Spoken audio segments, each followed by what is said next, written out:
Good morning, good evening, good night, wherever and whenever you are. Thank you so much for tuning in. This is the first Subversive Liberty live stream. So we are here in Madison, Wisconsin. I got myself, Khalil's on the camera so far, and tonight is going to be an event with a talk by Steve Forbes, of course, of Forbes magazine, entitled Capitalism Will Save Us. Capitalism Will Save Us is the name of the talk, and so very cleverly, the counter-protests who we can see just over my right shoulder. So far, they're not exactly organized or chanting or anything yet. The plan, you got me in the show. The plan is going to be to try and talk to some of them and see what they're here for, what exactly it is they're protesting it against. Personally, important, but we need to center marginalized groups that aren't normally centered. So this is my call for our revolution to be accessible.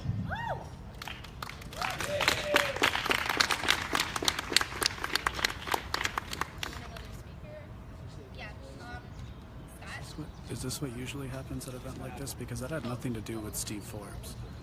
Yes. Okay. It's usually just... See, folks, that's what we would call in Hello, in philosophy a non sequitur. It has nothing to do with the Socialist organization here on campus. International Socialist. Let's listen. I was a student here, and my name is Scott. I'm a socialist. I think when we talk about resisting capitalism, we need to know what we're talking about and be clear about what capitalism is and what the effects of it are. And I'm sure there's numerous ways you could define capitalism. But at the heart of it is this idea that what we produce is produced for profit, not based on human need. And that's not based on like the desires of any one or other boss. If you run the factory and you want to produce based on human need, then your factory goes out of business and you lose out to the other groups that are creating things just based off of profit. Or you're creating things on need that you're creating food for the poor, but the poor are poor and can't afford the food, and so your industry goes out of business. And so instead, socialism is the idea that workers control what's being produced. And so you have democracy not only in voting for the president, every once in a while, right? We should be able to vote more often, have more methods of accountability in the official politics, but also that we have democracy economically and democracy socially, and we're able to make these decisions together.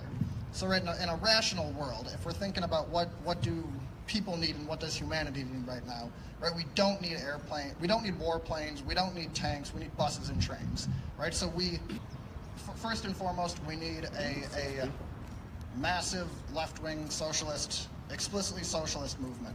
We need people who are willing to stand up and fight for these things, whether it's rallies or it's sit-ins or it's strikes or it's occupations. As we build our strength and we build our size, we're able to do more and more. Socialism, because when he's done, so I want to highlight the next Venezuela big opportunity and Cuba, for this, and then we can continue to plan and build and organize to grow our size and to grow the potential of a revolutionary left that can bring us to a world where we can end oppression and end exploitation once and for all. Thank you. What do you say to the people in Venezuela? No? The people in Venezuela don't matter? Chavez, Maduro, the murderers, Fidel? No? The industrial workers of the world. Thank you. We're also helping to build May Day. I'm also the coordinator of the Peregrine Forum of Wisconsin, which meets once a month, the second Thursday of the month at the downtown public library. I didn't interrupt. I waited until he was finished. Critique capitalism. I feel like I'm sort of on hallowed ground here. I was at figured it would be an interesting thing to ask somebody who's talking about socialism, whether or not, what he would say to the people of Venezuela, you know, considering they're starving and dying in the streets and being shot by the government. The government of Venezuela. But I also have to tell you that previous to that, I was the capitalism of Venezuela. My friend lives there. I came from a small, what we call petty bourgeois business background, family He doesn't want to background talk? in Wisconsin. Oh, okay. My grandfather in Janesville had the biggest Buick dealership in southern Wisconsin at the time. In his youth, during World War I, he was in the Ku Klux Klan. Why would I boycott the event? If that's what you want to do. I'm here to listen. You called my room Milwaukee, and I'm I actually asked trying to listen right what now. did you do? Well, I wondered if he had lynched before anybody, and he said, no, we kept an eye on the Germans in Milwaukee. This was during World War I. Well, you saw it. He later, in the 1930s, became a member of the Silver Shirts, which was a pro-German, pro-Nazi Not really sure what he said. militia headquartered in Asheville, North Carolina. So I guess he overcame, as he became proto-fascist, he overcame his bias against Germans. My grandfather in Madison was an acolyte of Ayn Rand, as was my mother, and I was raised on Ayn Rand. And I think the only reason I didn't stick with it is because I didn't like to read huge books like The Fountainhead, you know, and Atlas Shrugged about architects. I found it rather boring. Okay.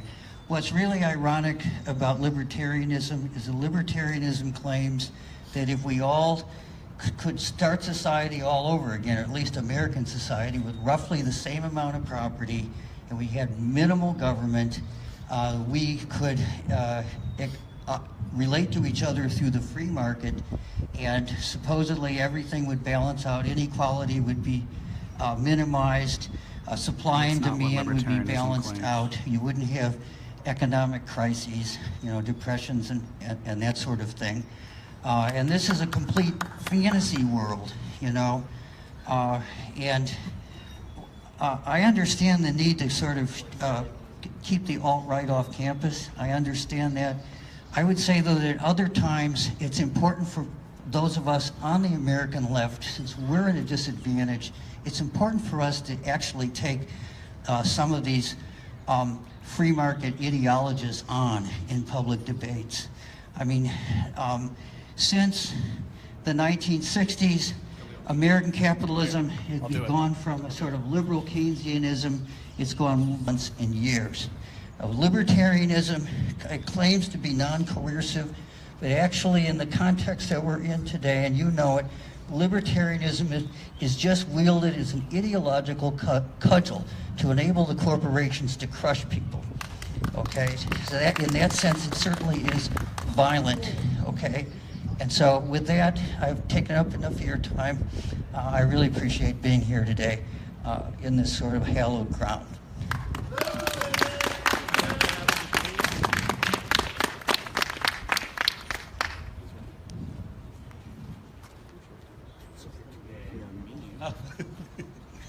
Hey, how you guys doing today?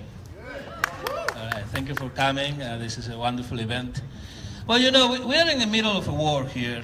It's nothing new. We know that in the systems of the class society, the oppressing ruling class, a very tiny fraction of society, do everything they can to get us divided and oppressed and extract every single drop of blood that we have for their own benefits, right? They create wars at war. The thing where I personally, I agree with the libertarians that we don't need a capitalist government, and I'm a socialist myself. I'm part of the international Marxist tendency.